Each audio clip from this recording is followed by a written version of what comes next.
Welcome to Mob Talk. I'm Dave Stratweiser. And I'm George Anastasia with the Philadelphia Inquirer. George, the premiere night for The Mob Doctor on Fox. I never agreed to kill somebody. Yes, you did. Great new show from 9 to 10. We got a little show of our own about to open in Philadelphia at the federal courthouse. The continuing saga of the Philadelphia mob. We've heard it all before, but we're going to hear more. All right, George, the curtain's about to go up on the U.S. government versus mob boss Joe Ligambi and a bunch of other guys. Exactly, and a lot of key witnesses, interesting tapes, fascinating story, and we'll see how it plays out.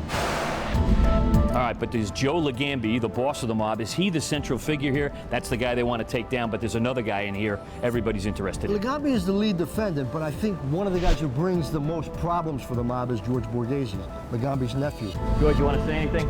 Borghese's top associate, Lou Monticello, is a cooperating witness, and I think he's one of the keys to this case. He's the guy they're all talking about in jail. He's the guy everybody on the street is talking about. Can they ruin his credibility? Is he believable? Is he not? He's got some incredible things to say about George Borghese. Yeah, I mean, and it's interesting. You look at Mob Doctor, the whole idea was you want to silence a witness. This is a witness who, if he's not silenced, and obviously he's not going to be, is going to create problems for the defendants in this case. Monticello not only talks about the ongoing gambling, loan sharking, and extortion that are part of this case, but the judge has ruled that he can talk about past bad acts by Borghese. All right, so he's going to go down the violence road, the murder road, the mob hit road, correct? Yeah, I mean, that's one of the things the government wants to put in this case, the history of the Philadelphia mob, the reputation for violence. And Monticello is going to talk about Borghese's reputation for violence, including, according to Monticello, a time when Borghese bragged about committing 11 gangland murders and said, "I'm a professional." Borghese apparently pantomimed the 11 and then said, "I'm a professional." Those kind of things can be very devastating, even though they had nothing to do with the charges pending in the case. All right, now something he won't let in is some testimony about Monticello getting a machine gun and some other weapons from Borghese. The judge would not let that in. Yeah, the judge said that would be unduly prejudiced. Monticello says at a certain point, Borghese gave him a revolver, a machine gun, and ammunition.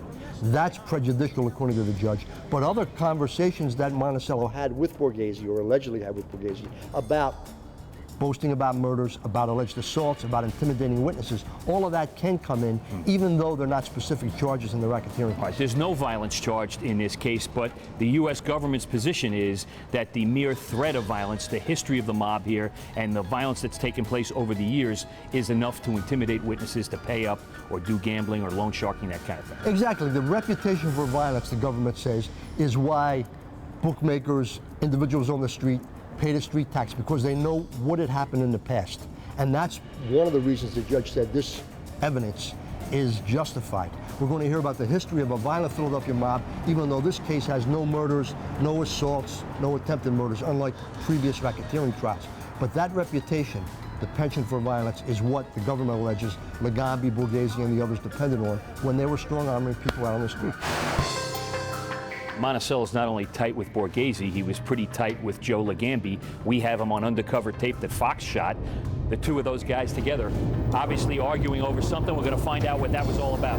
Yeah, I mean, that's the other interesting thing about Monticello. Monticello, I think, hurts Borghese. Monticello hurts Ligambi. They're two of the key defendants in this case. You've got a video of, you guys had the video, of Monticello talking with Ligambi. We've never been able to determine what they were talking about. Monticello's going to get up on the witness stand and tell us what that was about, and that's not going to be challenged. I mean, from a defense perspective, they're saying Monticello could say whatever he wants to say. There's no audio with that tape. So how do they attack Lou Monticello? They attacked Lou Monticello basically saying, you know, he did a lot of this on his own. He himself played off the reputation of Borghese to run his own loan sharking operation. He was saying a lot of things about Borghese and Borghese's involvement that weren't true. I mean, it's all about credibility. You know, and they're talking about, Borghese refers to Monticello now as Ratfinger Lou instead of Bentfinger Lou. Okay. We've seen this in the past, Dave, and I mean, that's part of the history of this mob. We've had witnesses, admitted murderers, loan sharks, extortionists who've got up on the stand, admitted perjurers, and the jury has bought the story they've told. The question is, are they going to buy Monticello's story as we go into this one? And this is driving George Borghese crazy, is it not? Well, apparently, from everything you're hearing, I mean, he's in prison. He thought he would be home by now. He did 14 years in that 2001 case. He's the only guy still in jail from that Merlino case. He's, I think, very upset.